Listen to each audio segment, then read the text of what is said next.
ಸ್ನೇಹಿತರೆ, ಮೀಡಿಯಾ ಮಾಸ್ಟರ್ಸ್ಗೆ ಸ್ವಾಗತ ಸುಸ್ವಾಗತ.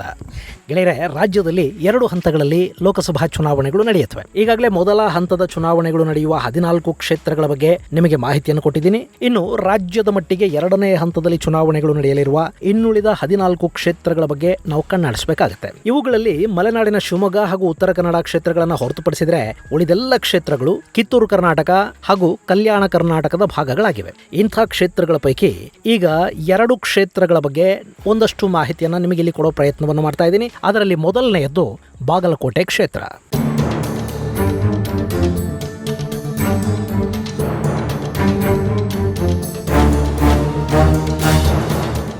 ಗೆಳೆಯರೆ, ರಾಜ್ಯಕ್ಕೆ 2 ಮುಖ್ಯಮಂತ್ರಿಗಳನ್ನು ಕೊಟ್ಟ ಹಾಗೂ 4 ಮುಖ್ಯಮಂತ್ರಿಗಳಿಗೆ ರಾಜಕೀಯ ನೆಲೆಯನ್ನು ಕಲ್ಪಿಸಿದ ಹೆಗ್ಗಳಿಕೆ ಬಾಗಲಕೋಟೆ ಜಿಲ್ಲೆಗಿದೆ. ಮೊದಲನೆಯದಾಗಿ ಎಸ್ ನಿಜಲಿಂಗಪ್ಪ ಅವರು ಇಲ್ಲಿಂದ ವಿಧಾನಸಭೆಗೆ ಸ್ಪರ್ಧಿಸಿ ಗೆದ್ದು ಮುಖ್ಯಮಂತ್ರಿ ಕೂಡ ಆದರು. ಅವರ ಬಳಿಕ ವೀರೇಂದ್ರ ಪಾಟೀಲ್ ಅವರು 1980ರಲ್ಲಿ ಸ್ವಕ್ಷೇತ್ರ ಕಲಬುರಗಿಯನ್ನು ಬಿಟ್ಟು ಬಾಗಲಕೋಟೆಯಲ್ಲಿ ಸ್ಪರ್ಧಿಸಿ ಲೋಕಸಭೆಗೆ ಆಯ್ಕೆಯಾಗಿದ್ರು.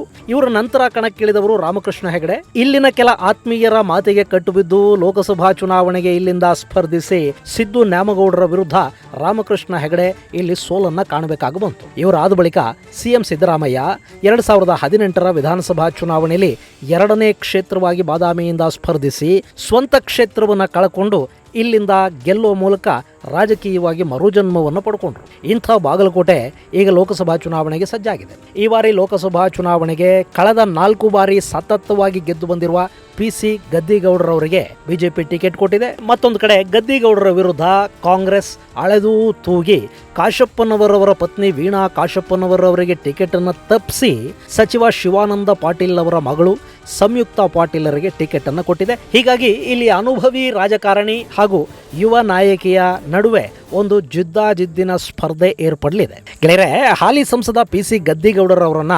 1987ರಲ್ಲಿ ಆಗ ಮುಖ್ಯಮಂತ್ರಿಯಾಗಿದ್ದ ರಾಮಕೃಷ್ಣ ಹೆಗಡೆಯವರು ಜಿಲ್ಲೆಗಳ ಪುನರ್ವಿಂಗಡಣಾ ಸಮಿತಿಗೆ ಅಧ್ಯಕ್ಷರನ್ನಾಗಿ ಮಾಡಿದ್ರು. ಇದು ಗದ್ದಿಗೌಡರ ರಾಜಕಾರಣದಲ್ಲಿ ಮುಂದೆ ಬೆಳೆಯೋದಕ್ಕೆ ಸಹಕಾರಿಯಾಯಿತು. ಹೀಗೆ ಜಿಲ್ಲಾ ಪುನರ್ವಿಂಗಡಣಾ ಸಮಿತಿಯ ಅಧ್ಯಕ್ಷರಾಗಿದ್ದ ಗದ್ದಿಗೌಡರ್ ಅವಿಭಜಿತ ವಿಜಯಪುರ ಜಿಲ್ಲೆಯನ್ನ ವಿಂಗಡಿಸಿ ಬಾಗಲಕೋಟೆ ಜಿಲ್ಲಾ ರಚನೆಗೆ ಕಾರಣಕರ್ತರಾದರು. 1988ರಲ್ಲಿ ಗದ್ದಿಗೌಡರು ಕರ್ನಾಟಕ ವಿಧಾನ ಪರಿಷತ್ನ ಸದಸ್ಯರಾಗಿ ಆಯ್ಕೆಯಾಗ್ತಾರೆ. 1994ರಲ್ಲಿ ಜನತಾದಳದ ಟಿಕೆಟ್ ದೊರೆಯದ ಕಾರಣ ಬಾದಾಮಿ ಕ್ಷೇತ್ರದಲ್ಲಿ ಪಕ್ಷೇತರ ಅಭ್ಯರ್ಥಿಯಾಗಿ ಚುನಾವಣೆಗೆ ಸ್ಪರ್ಧಿಸ್ತಾರೆ.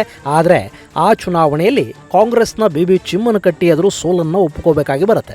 ಆನಂತರ ಬಿಜೆಪಿಯನ್ನು ಸೇರಿದ ಗದ್ದಿಗೌಡರ್ 2004ರಲ್ಲಿ 14ನೇ ಲೋಕಸಭಾ ಚುನಾವಣೆಗೆ ಬಾಗಲಕೋಟೆ ಲೋಕಸಭಾ ಕ್ಷೇತ್ರದಿಂದ ಸ್ಪರ್ಧಿಸ್ತಾರೆ. ಅಲ್ಲಿ ಜಯ ಅವರಿಗೆ ಸಿಗುತ್ತೆ.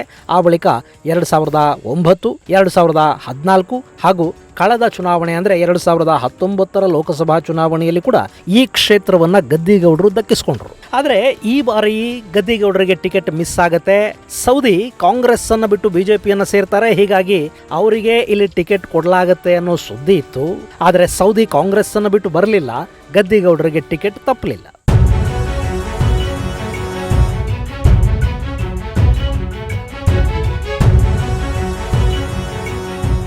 ಇನ್ನು ಈ ಬಾರಿ ಬಾಗಲಕೋಟೆಯ ಕಾಂಗ್ರೆಸ್ ಟಿಕೆಟ್ಗಾಗಿ ಹುನಗುಂದದ ಶಾಸಕ ವಿಜಯಾನಂದ ಕಾಶಪ್ಪನವರವರ ಪತ್ನಿ ವೀಣಾ ಕಾಶಪ್ಪನವರು ತುಂಬಾನೇ ಪ್ರಯತ್ನ ಪಟ್ಟರು.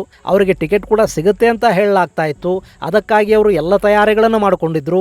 ಇಡೀ ಕ್ಷೇತ್ರದಾದ್ಯಂತ ಪ್ರವಾಸವನ್ನೂ ಮಾಡಬಂದಿದ್ರು. ಆದರೆ ಈ ಬಾರಿ ಕಾಂಗ್ರೆಸ್ ಗದ್ದಿಗೌಡರ ವಿರುದ್ಧ ಅವಿಭಜಿತ ವಿಜಯಪುರ ಜಿಲ್ಲೆಯ ಪ್ರಮುಖ ನಾಯಕ ಅಂತಲೇ ಗುರುತಿಸಿಕೊಳ್ಳುವ ಈ ಬಾರಿ ಮಂತ್ರಿ ಕೂಡ ಆಗಿರುವ ಶಿವಾನಂದ ಪಾಟೀಲ್ ಅವರ ಪುತ್ರಿ ಸಂಯುಕ್ತ ಪಾಟೀಲ್ ಅವರಿಗೆ ಟಿಕೆಟ್ ಅನ್ನು ಕೊಟ್ಟಿದೆ. ಈ ಮೂಲಕ ಬಾಗಲಕೋಟೆ ಕ್ಷೇತ್ರವನ್ನು ಗೆಲ್ಲಿಸಿಕೊಂಡು ಬರುವ ಜವಾಬ್ದಾರಿಯನ್ನ ಸಚಿವ ಶಿವಾನಂದ ಪಾಟೀಲ್ ಅವರ ಹೆಗಲಿಗೆ ಕಾಂಗ್ರೆಸ್ ಹಾಕಿದೆ.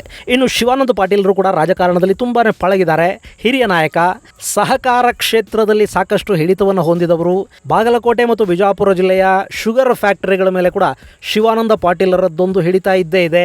ಹಾಗೆ ನೋಡಿದರೆ ಗದ್ದಿಗೌಡರಿಗಿಂತಲೂ ಚುನಾವಣಾ ರಾಜಕಾರಣದಲ್ಲಿ ಶಿವಾನಂದ ಪಾಟೀಲರಿಗೆ ಅನುಭವ ಹೆಚ್ಚಿದೆ. ಹೀಗಾಗಿ ಈ ಬಾರಿ ಬಾಗಲಕೋಟೆ ಕ್ಷೇತ್ರದಲ್ಲಿ ಗದ್ದಿಗೌಡರಿಗೆ ಗೆಲುವು ಅನ್ನೋದು ಸುಲಭದ ತುತ್ತಲ್ಲ ಅಂತ ಹೇಳ್ತಾ ಇದ್ದಾರೆ. ಇಲ್ಲಿ ಸಂಯುಕ್ತ ಪಾಟೀಲ್ ವಿಜಯಪುರದಿಂದ ಬಂದು ಇಲ್ಲಿ ಸ್ಪರ್ಧೆ ಮಾಡಿದ್ದಾರೆ. ಅವರು ಬಾಗಲಕೋಟೆಯವರಲ್ಲ, ಹೊರಗಿನವರು ಅಂತ ಬಿಜೆಪಿ ಹೇಳ್ತಾ ಇತ್ತು. ಆದರೆ ಇದಕ್ಕೆ ಉತ್ತರ ಕೊಟ್ಟಿರೋ ಶಿವಾನಂದ ಪಾಟೀಲ್, ಬಾಗಲಕೋಟೆ ಏನು ಬೇರೆ ಜಿಲ್ಲೆ ಅಲ್ಲ, ಇದು ವಿಜಯಪುರದಿಂದಲೇ ಬೇರ್ಪಟ್ಟಿರುವ ಜಿಲ್ಲೆ. ಹೀಗಾಗಿ ಇಲ್ಲಿ ವಿಜಯಪುರದವರು ಹೊರಗಿನವರು ಅಂತ ಹೇಳೋದಕ್ಕೆ ಸಾಧ್ಯ ಇಲ್ಲ ಅಂತ ಹೇಳಿಕೊಂಡಿದ್ದಾರೆ. ಆದರೆ ವಿಜಯಪುರದವರನ್ನ ಒಪ್ಕೋಬೇಕಾ ಬೇಡವಾ ಅನ್ನೋದನ್ನ ನಿರ್ಧಾರ ಮಾಡಬೇಕಾಗಿರೋದು ಬಾಗಲಕೋಟೆಯ ಜನಾನೇ ಹೊರತು ವಿಜಯಪುರದಿಂದ ಹೋದವರಲ್ಲ. ಇನ್ನು ಮತ್ತೊಂದು ಕಡೆ ಟಿಕೆಟ್ ಸಿಗಲಿಲ್ಲ ಅನ್ನೋ ಕಾರಣಕ್ಕೆ ವೀಣಾ ಕಾಶಪ್ಪನವರು ಬಂಡಾಯ ಸಾರುವುದಾಗಿ ಹೇಳಿದ್ರು. ಆದರೆ ಅಲ್ಲಿ ಸ್ವಲ್ಪ ಸಮಾಧಾನ ಮಾಡೋ ಪ್ರಯತ್ನಗಳು ನಡೆದಿವೆ. ಶಿವಾನಂದ ಪಾಟೀಲರು ಕೂಡ ಕಾಶಪ್ಪನವರು ಮತ್ತವರ ಪತ್ನಿಯ ಜೊತೆ ಮಾತನಾಡಿ ತಮ್ಮ ಮಗಳ ವಿರುದ್ಧ ಅಲ್ಲಿ ಕೆಲಸ ಮಾಡದ ಹಾಗೆ ಒಂದಷ್ಟು ತಲೆ ಸವರಿದ ಹಾಗೆ ಕಾಣ್ತಾ ಇದೆ. ಆ ಮೂಲಕ ಶಿವಾನಂದ ಪಾಟೀಲ್ ಹೇಗಾದರೂ ಮಾಡಿ ಮಗಳನ್ನಲ್ಲಿಂದ ಗೆಲ್ಲಿಸ್ಕೋಬೇಕು ಅನ್ನೋ ರಣತಂತ್ರವನ್ನ ಹೆಣಿತಾ ಇದ್ದಾರೆ. ಗೆಳೆಯರೆ, 1952ರಿಂದ 67ರವರೆಗೆ ಈ ಬಾಗಲಕೋಟೆ ಕ್ಷೇತ್ರ ಅಸ್ತಿತ್ವದಲ್ಲೇ ಇರಲಿಲ್ಲ. ಅದು ಬಿಜಾಪುರ ದಕ್ಷಿಣ ಲೋಕಸಭಾ ಕ್ಷೇತ್ರದ ಭಾಗ ಆಗಿತ್ತು. ಆನಂತರ ಇದು ಬಾಗಲಕೋಟೆ ಕ್ಷೇತ್ರವಾಗಿ ಬದಲಾಯಿತು. ಇನ್ನು ಈ ಕ್ಷೇತ್ರದ ವ್ಯಾಪ್ತಿಗೆ ಮುಧೋಳ, ತೇರದಾಳ, ಜಮಖಂಡಿ, ಬೀಳಗಿ, ಬಾದಾಮಿ, ಬಾಗಲಕೋಟೆ, ಹುನಗುಂದ, ನರಗುಂದ ವಿಧಾನಸಭಾ ಕ್ಷೇತ್ರಗಳು ಸೇರ್ಕೊಳ್ತವೆ. ಈ ಪೈಕಿ 5ರಲ್ಲಿ ಕಾಂಗ್ರೆಸ್ ಹಾಗೆ 3ರಲ್ಲಿ ಬಿಜೆಪಿಯ ಶಾಸಕರಿದ್ದಾರೆ. ಈ ಕ್ಷೇತ್ರದ ಚುನಾವಣಾ ಇತಿಹಾಸವನ್ನು ನಾವು ನೋಡೋದಾದ್ರೆ ಬಾಗಲಕೋಟೆ ಲೋಕಸಭಾ ಕ್ಷೇತ್ರ ರಚನೆಯಾಗಿದ್ದು 1967ರಲ್ಲಿ. ಇಲ್ಲಿ 1967, 71, 77ರ ಚುನಾವಣೆಗಳಲ್ಲಿ ಕಾಂಗ್ರೆಸ್ನ ಸಂಗನಗೌಡ ಪಾಟೀಲ್ ಗೆದ್ರೆ 1980ರಲ್ಲಿ ಮಾಜಿ ಮುಖ್ಯಮಂತ್ರಿ ವೀರೇಂದ್ರ ಪಾಟೀಲ್ ಇಲ್ಲಿಂದ ಸಂಸದರಾಗಿ ಆಯ್ಕೆಯಾದರು. ಇನ್ನು 1984ರಲ್ಲಿ ಹನುಮಂತಗೌಡ ಪಾಟೀಲ್, 1989ರಲ್ಲಿ ಸುಭಾಷ್ ಪಾಟೀಲ್, 1991ರಲ್ಲಿ ಸಿದ್ದು ನ್ಯಾಮಗೌಡ ಕಾಂಗ್ರೆಸ್ನಿಂದ ಸ್ಪರ್ಧೆ ಮಾಡಿ ಗೆದ್ದಿದ್ರು. 1996ರಲ್ಲಿ ಇಲ್ಲಿ ಜನತಾದಳದಿಂದ ಸ್ಪರ್ಧೆ ಮಾಡಿದ HY ಮೇಟಿ ಸಂಸದರಾದರು. ಇನ್ನು 1998ರಲ್ಲಿ ಲೋಕಶಕ್ತಿ ಪಕ್ಷದ ಅಜಯ್ ಕುಮಾರ್ ಸರ್ನಾಯಕ್ ಇಲ್ಲಿಂದ ಆರಿಸಿ ಬಂದರು.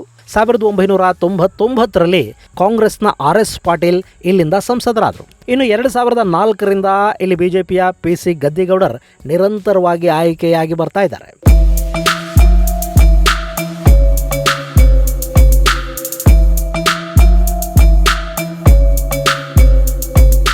ಇನ್ನು ಬಾಗಲಕೋಟೆ ಕ್ಷೇತ್ರದಲ್ಲಿ ಸುಮಾರು 17,55,000 ಮತದಾರರಿದ್ದಾರೆ. ಆ ಪೈಕಿ 8,77,000 ಪುರುಷ ಮತದಾರರಿದ್ದರೆ 8,78,000 ಮಹಿಳಾ ಮತದಾರರಿದ್ದಾರೆ. ಇನ್ನು ಇಲ್ಲಿ ಜಾತಿ ಲೆಕ್ಕಾಚಾರವನ್ನು ನಾವು ನೋಡೋದಾದ್ರೆ ಪರಿಶಿಷ್ಟ ಜಾತಿ ಮತ್ತು ಪಂಗಡಕ್ಕೆ ಸೇರಿದ ಮತದಾರರು ಸುಮಾರು 4.25 ಲಕ್ಷ ಜನ ಇದ್ದಾರೆ. ಲಿಂಗಾಯತರ ಮತಗಳು 2.4 ಲಕ್ಷ ಇದೆ.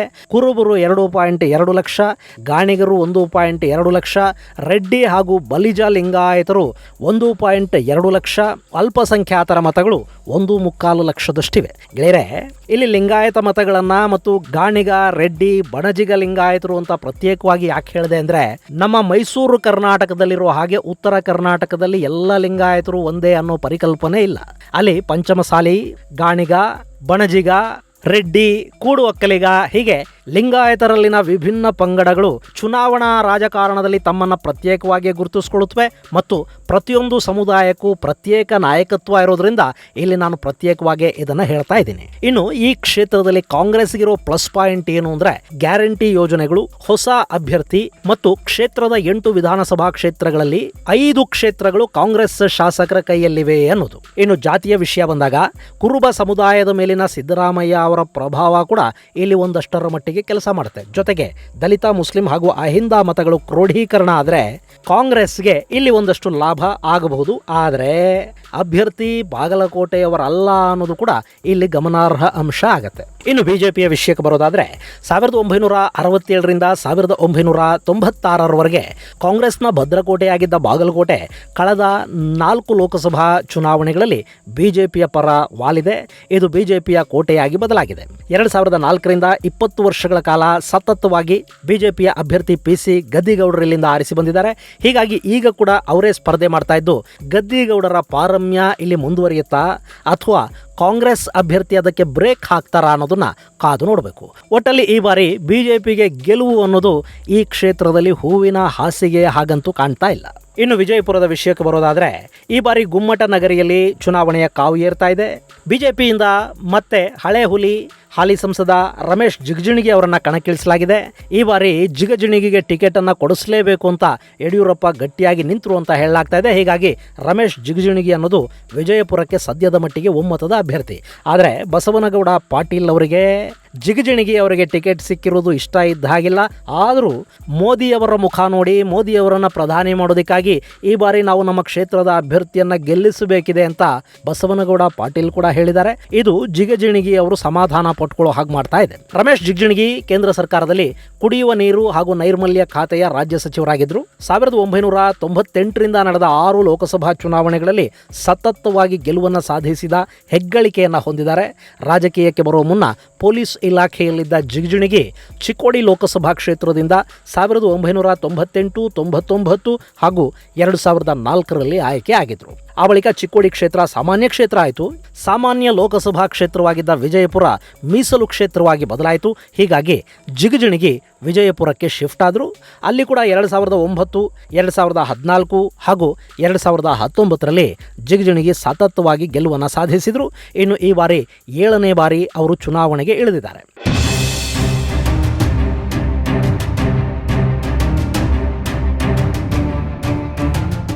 ಇನ್ನು ಮತ್ತೊಂದು ಕಡೆ ಈ ಬಾರಿ ಬಿಜೆಪಿಯನ್ನು ಸೋಲಿಸಲೇಬೇಕು ಅನ್ನೋ ನಿಟ್ಟಲ್ಲಿ ಕಾಂಗ್ರೆಸ್ ಪಕ್ಷ ವಿಜಯಪುರದ ಜಿಲ್ಲಾ ಕಾಂಗ್ರೆಸ್ ಘಟಕದ ಹಾಲಿ ಅಧ್ಯಕ್ಷ ರಾಜು ಆಲಗೂರ್ ಅವರನ್ನು ಕಣಕ್ಕಿಳಿಸಿದೆ.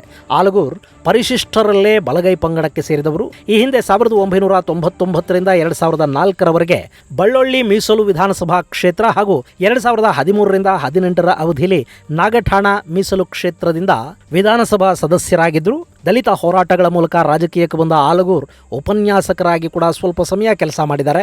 ಈ ಬಾರಿ ಅವರು ಕಾಂಗ್ರೆಸ್ನ ಗ್ಯಾರಂಟಿಗಳನ್ನು ನಂಬಿ ಕ್ಷೇತ್ರದಲ್ಲಿರುವ ಕಾಂಗ್ರೆಸ್ ಸಲಹೆಯನ್ನು ನೆಚ್ಚಿಕೊಂಡು ಚುನಾವಣಾ ಅಖಾಡಕ್ಕೆ ಧುಮುಕಿದ್ದಾರೆ. ಇವರನ್ನ ಗೆಲ್ಲಿಸಿಕೊಂಡು ಬರುವ ಜವಾಬ್ದಾರಿ ರಾಜ್ಯದ ಬೃಹತ್ ಕೈಗಾರಿಕಾ ಸಚಿವ ಮತ್ತು ಬಿಜಾಪುರದ ಯುವರಾಜ ಅಂತಲೇ ಖ್ಯಾತಿಯನ್ನು ಪಡ್ಕೊಂಡಿರೋ ಎಂ ಬಿ ಪಾಟೀಲರ ಹೆಗಲ ಮೇಲಿದೆ. ಇನ್ನು ರಾಜು ಆಲಗೂರ್ ಅವರು ದಿವಂಗತ BM ಪಾಟೀಲರ ಗರಡಿಯಲ್ಲಿ, ಅಂದ್ರೆ ಈ ಎಂ ಬಿ ಪಾಟೀಲರಿದಾರಲ್ಲ ಇವರ ತಂದೆಯ ಗರಡಿಯಲ್ಲಿ ಬೆಳೆದು ಬಂದವರು. ಆ ನಂತರ ಕೂಡ ಎಂ ಬಿ ಪಾಟೀಲರ ಅತ್ಯಂತ ನಿಷ್ಠಾವಂತರ ಬಣದಲ್ಲಿ ಗುರುತಿಸಿಕೊಂಡಿರುವ ರಾಜು ಆಲಗೂರ್ ಅವರನ್ನ ಗೆಲ್ಲಿಸಿಕೊಂಡು ಬರುವ ಜವಾಬ್ದಾರಿಯನ್ನ ಎಂ ಬಿ ಪಾಟೀಲ್ ಹೊತ್ಕೊಂಡಿದ್ದಾರೆ. ಗೆಳೆಯರೆ, ಬಿಜಾಪುರ ಲೋಕಸಭಾ ಕ್ಷೇತ್ರ ಇದೆಯಲ್ಲ, ಇದು ಸ್ವತಂತ್ರ ಭಾರತದಲ್ಲಿ ನಡೆದ ಮೊಟ್ಟಮೊದಲ ಲೋಕಸಭಾ ಚುನಾವಣೆಯ ಕಾಲದಿಂದಲೂ ಅಸ್ತಿತ್ವದಲ್ಲಿರೋ ಕ್ಷೇತ್ರ. ಸದ್ಯಕ್ಕಿದು ಪರಿಶಿಷ್ಟ ಜಾತಿಗೆ ಮೀಸಲಾಗಿರುವ ಕ್ಷೇತ್ರ. ಈ ಲೋಕಸಭಾ ಕ್ಷೇತ್ರ ಮುದ್ದೆಬಿಹಾಳ, ದೇವರಹಿಪ್ಪರಗಿ, ಬಸವನ ಬಾಗೇವಾಡಿ, ಬಬಲೇಶ್ವರ, ಬಿಜಾಪುರ ನಗರ, ನಾಗಠಾಣ, ಇಂಡಿ, ಸಿಂದಗಿ ಅನ್ನೋ 8 ವಿಧಾನಸಭಾ ಕ್ಷೇತ್ರಗಳನ್ನು ಒಳಗೊಂಡಿದೆ. 1952ರಲ್ಲಿ ರಾಜಾರಾಮ್ ಗಿರಿಧರಲಾಲ್ ದುಬೆ ಕಾಂಗ್ರೆಸ್ನಿಂದ ಸ್ಪರ್ಧೆ ಮಾಡಿ ಇಲ್ಲಿಂದ ಗೆದ್ದಿದ್ರು. 57ರಲ್ಲಿ ಸ್ವತಂತ್ರ ಅಭ್ಯರ್ಥಿಯಾಗಿ ಸ್ಪರ್ಧಿಸಿದ್ದ ಮುರುಗಪ್ಪ ಸಿದ್ದಪ್ಪ ಸುಗಂಧಿ ಇಲ್ಲಿ ಗೆಲುವನ್ನು ಪಡ್ಕೊಂಡಿದ್ರು. ಸುಗಂಧಿ ಕುಟುಂಬ ಅನ್ನೋದು ಬಿಜಾಪುರದಲ್ಲಿ ಅತ್ಯಂತ ಪ್ರಸಿದ್ಧಿಯನ್ನು ಪಡ್ಕೊಂಡ ಮತ್ತು ಪ್ರತಿಷ್ಠಿತ ಕುಟುಂಬಗಳ ಪೈಕಿ ಒಂದು. ಇನ್ನು 1962ರಲ್ಲಿ ಕಾಂಗ್ರೆಸ್ನ ರಾಜಾರಾಮ್ ಗಿರಿಧರಲಾಲ್ ದುಬೆ, 1967ರಲ್ಲಿ ಸ್ವತಂತ್ರ ಪಕ್ಷದ GD ಪಾಟೀಲ್, 1971ರಲ್ಲಿ ಮತ್ತೆ ಕಾಂಗ್ರೆಸ್ನಿಂದ ಭೀಮಪ್ಪ ಚೌಧರಿ ಇಲ್ಲಿಂದ ಸಂಸದರಾಗಿ ಆಯ್ಕೆಯಾಗ್ತಾರೆ. 1977 ಮತ್ತು 80ರ ಚುನಾವಣೆಗಳಲ್ಲಿ ಕಾಂಗ್ರೆಸ್ನಿಂದ ಸ್ಪರ್ಧೆ ಮಾಡಿದ್ದ ಕಾಳಿಂಗಪ್ಪ ಚೌಧರಿ ಇಲ್ಲಿ ಗೆಲುವನ್ನು ಪಡ್ಕೋತಾರೆ. ಇನ್ನು 84ರಲ್ಲಿ ಜನತಾ ಪಕ್ಷದಿಂದ ಸ್ಪರ್ಧೆ ಮಾಡಿದ್ದ ಶಿವಶಂಕರಪ್ಪ ಗುರಡ್ಡಿ ಗೆದ್ರೆ 1989 ಹಾಗೂ 91ರ ಚುನಾವಣೆಗಳಲ್ಲಿ ಬಸಗೊಂಡಪ್ಪ ಗುಡದಿನ್ನಿ ಇಲ್ಲಿ ಗೆಲುವನ್ನು ಪಡ್ಕೋತಾರೆ. ಇನ್ನು 96ರಲ್ಲಿ ಜನತಾದಳದಿಂದ ಸ್ಪರ್ಧೆ ಮಾಡಿದ್ದ ಬಸವನಗೌಡ ರುದ್ರಗೌಡ ಪಾಟೀಲ್ ಗೆದ್ರೆ 1998ರಲ್ಲಿ ಎಂ ಬಿ ಪಾಟೀಲರು ಕಾಂಗ್ರೆಸ್ನಿಂದ ಸ್ಪರ್ಧೆ ಮಾಡಿ ಇಲ್ಲಿಂದ ಗೆಲುವನ್ನು ಸಾಧಿಸ್ತಾರೆ. 1999ರಲ್ಲಿ ಇಲ್ಲಿ ಮೊದಲ ಬಾರಿಗೆ ಬಿಜೆಪಿ ಗೆಲುವನ್ನು ಪಡ್ಕೊಳ್ಳುತ್ತೆ. ಆಗ ಬಸವನಗೌಡ ಪಾಟೀಲ್ ಇಲ್ಲಿಂದ ಆರಿಸಿ ಬರ್ತಾರೆ. 99, 2004ರಲ್ಲಿ ಸತತವಾಗಿ ಸಂಸದರಾದ ಬಸವನಗೌಡ ಪಾಟೀಲ್ ಕೇಂದ್ರದ ರೈಲ್ವೆ ರಾಜ್ಯ ಸಚಿವರಾಗಿ ಕೂಡ ಕೆಲಸ ಮಾಡ್ತಾರೆ. 2009, 2014 ಹಾಗೂ 2019ರಲ್ಲಿ ಆ ನಂತರ ಈ ಕ್ಷೇತ್ರ ಮೀಸಲು ಕ್ಷೇತ್ರ ಆಗುತ್ತೆ. 2014 ಹಾಗೂ 2019ರಲ್ಲಿ 3 ಬಾರಿ ಇಲ್ಲಿಂದ ರಮೇಶ್ ಜಿಗಜಿಣಗಿ ಬಿಜೆಪಿಯ ಅಭ್ಯರ್ಥಿಯಾಗಿ ಆಯ್ಕೆ ಆಗ್ತಾರೆ. 2014ರಲ್ಲಿ ಕಾಂಗ್ರೆಸ್ನ ಪ್ರಕಾಶ್ ರಾಥೋಡ್ ಎದುರು 69,819 ಮತಗಳಿಂದ ಗೆದ್ದಿದ್ದ ಜಿಗಜಿಣಗಿ 2019ರಲ್ಲಿ ಮೈತ್ರಿ ಅಭ್ಯರ್ಥಿಯಾಗಿದ್ದ JDSನ ಸುನಿತಾ ಚೌಹಾಣ್ ಅವರನ್ನ 2,58,038 ಮತಗಳ ಅಂತರದಿಂದ ಸೋಲಿಸ್ತಾರೆ. ಹೀಗಾಗಿ ಕಳೆದ 24 ವರ್ಷಗಳಿಂದ ಕೂಡ ಈ ಕ್ಷೇತ್ರ ಬಿಜೆಪಿಯ ಬಿಗಿ ಹಿಡಿತದಲ್ಲಿದೆ. ಈ ಬಾರಿಯೂ ಬಿಜೆಪಿ ಹಾಲಿ ಸಂಸದ ರಮೇಶ್ ಜಿಗಜಿಣಗಿ ಅವರಿಗೆ ಟಿಕೆಟ್ ಅನ್ನು ಕೊಟ್ಟಿದೆ.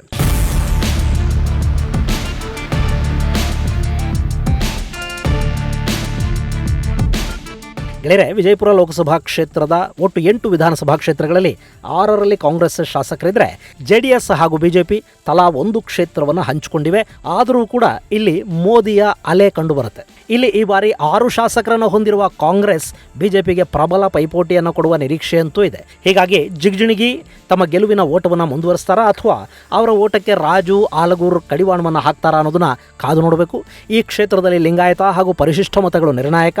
ಅದರ ಜೊತೆಗೆ ಅಲ್ಪಸಂಖ್ಯಾತರು, ಮರಾಠರು ಹಾಗೂ ಕುರುಬರ ಮತಗಳು ಕೂಡ ಹೆಚ್ಚಿನ ಪ್ರಮಾಣದಲ್ಲೇ ಇವೆ. ಮೇಲ್ನೋಟಕ್ಕೆ ಅಂದರೆ ಶಾಸಕರ ಬಲವನ್ನು ನೋಡಿದರೆ ಇದು ಕಾಂಗ್ರೆಸ್ ಅಭ್ಯರ್ಥಿಗೆ ಸುಲಭದ ಕ್ಷೇತ್ರ ಅಂತ ಅನ್ನಿಸುತ್ತಾದರೂ ಲೋಕಸಭಾ ಚುನಾವಣೆ ಅಂತ ಬಂದಾಗ ಬೇರೆ ಬೇರೆ ಫ್ಯಾಕ್ಟರ್ಗಳು ಕೂಡ ಇಲ್ಲಿ ಕೆಲಸ ಮಾಡುತ್ತವೆ. ವಿಧಾನಸಭಾ ಚುನಾವಣೆಗಳಿಗಿಂತಲೂ ಭಿನ್ನವಾಗಿ ಜನ ತಮ್ಮ ಮತವನ್ನು ಚಲಾಯಿಸ್ತಾರೆ. ಜೊತೆಗೆ ಮೋದಿ ಅಲೆ ಈ ಕ್ಷೇತ್ರದಲ್ಲಿ ಈ ಬಾರಿ ಎಷ್ಟರ ಮಟ್ಟಿಗೆ ವರ್ಕ್ ಆಗುತ್ತೆ ಅನ್ನೋದು ಚುನಾವಣಾ ಫಲಿತಾಂಶದ ದಿನವೇ ಗೊತ್ತಾಗೋದು.